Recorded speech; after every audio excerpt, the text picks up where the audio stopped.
Esaú respondió: bien llamaron su nombre Jacob, pues ya me ha suplantado 2 veces, se apoderó de mi primogenitura, y he aquí ahora ha tomado mi bendición. Y dijo: ¿no has guardado bendición para mí? A continuación presentamos la lección de escuela sabática, lección 9, Jacob, el suplantador. Tópicos del estudio.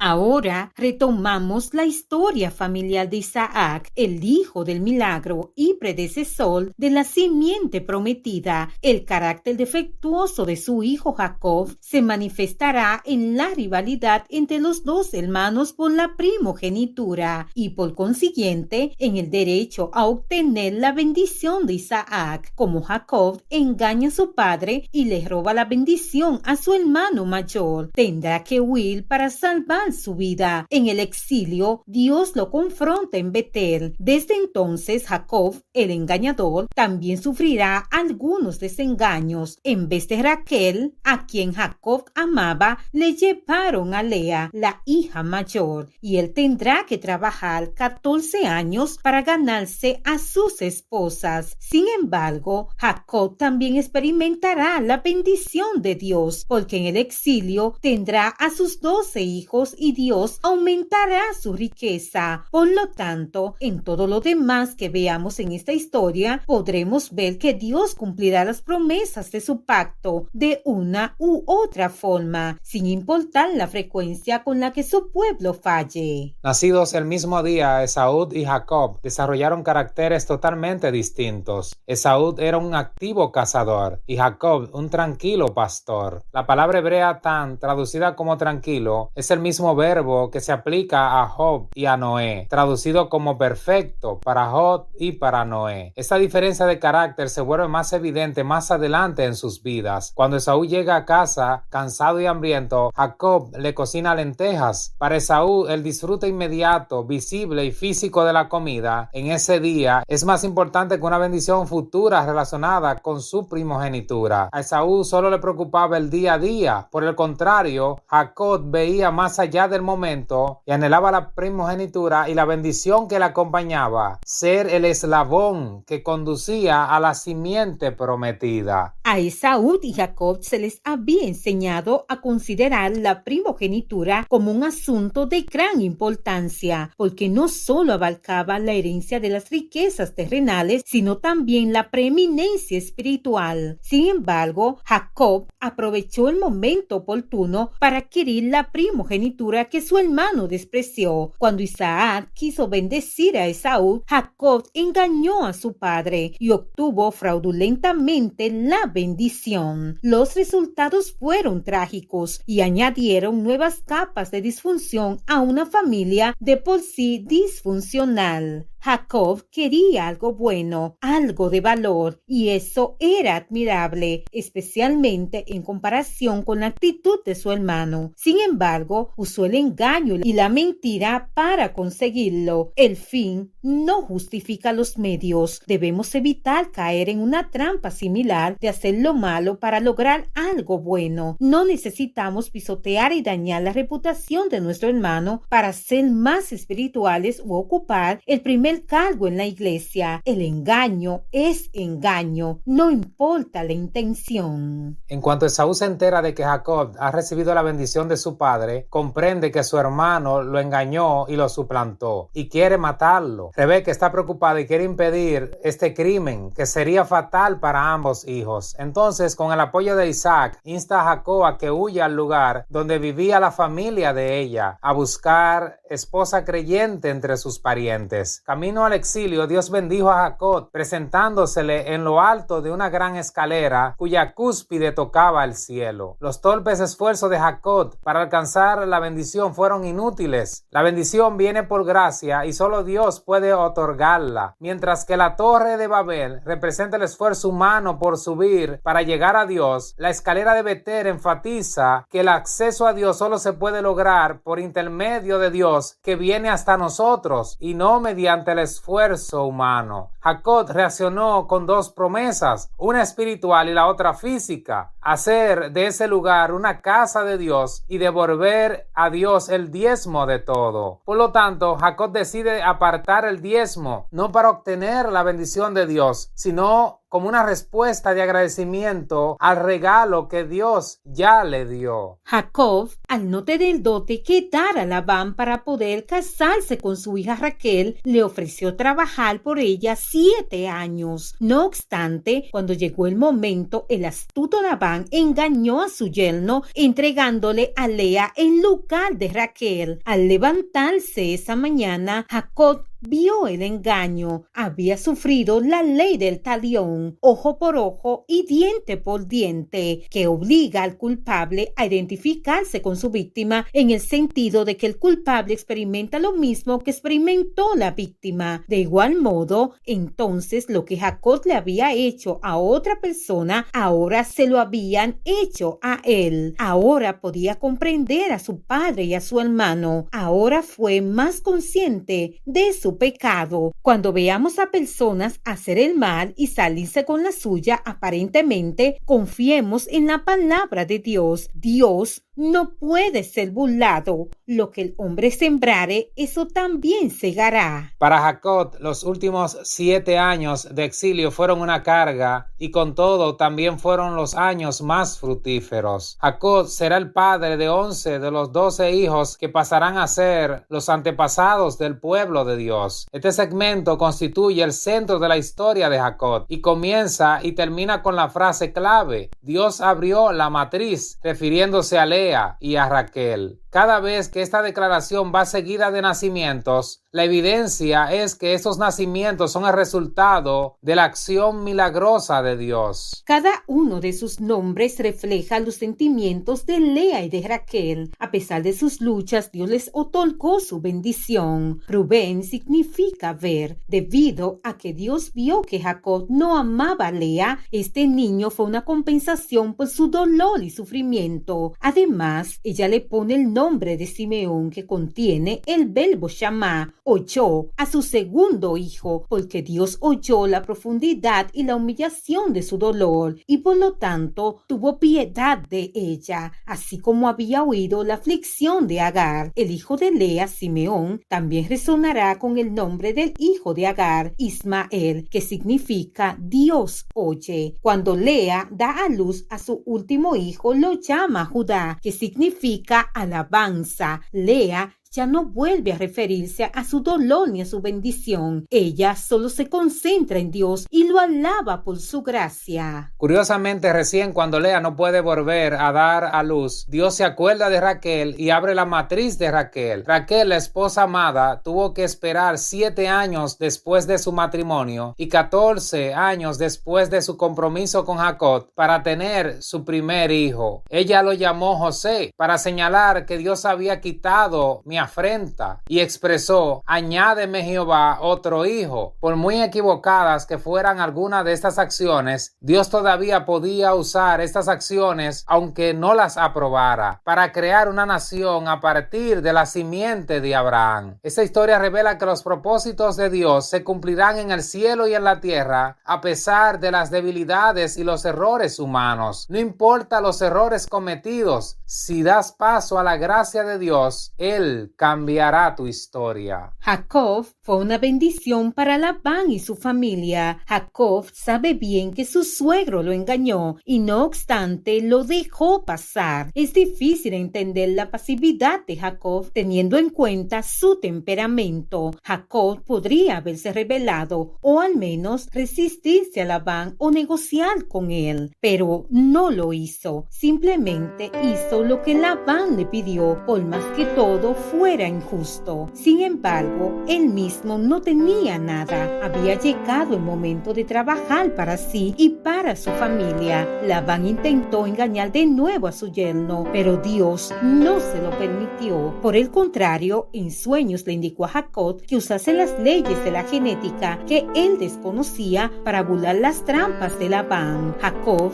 no discute, no se rebela, no busca soluciones, simplemente espera espera a que Dios tome la iniciativa. Solo cuando Él da la orden, Jacob sale de casa de Labán para volver a Canaán. Aquel encuentro de Jacob con Dios en Betel había transformado a Jacob en un hombre nuevo. Había entendido la lección de la fe. Dios se revela a Jacob como el Dios de Betel y le ordena que deje la casa de Labán y regrese a la tierra de su nacimiento, con las mismas palabras que Dios usó para llamar a Abraham para que se fuera de su tierra. Dios eligió a Jacob no porque él lo mereciera, sino por su gracia. Y sin embargo, Jacob trabajó duro para tratar de merecer la gracia, lo que en sí es una contradicción. Si se la merecía, entonces no sería gracia, sería por sus obras, lo que es contrario al Evangelio. Recién más tarde, Jacob comenzó a comprender el significado de la gracia de Dios y lo que significaba confiar en el Señor, vivir por fe y ser completamente dependiente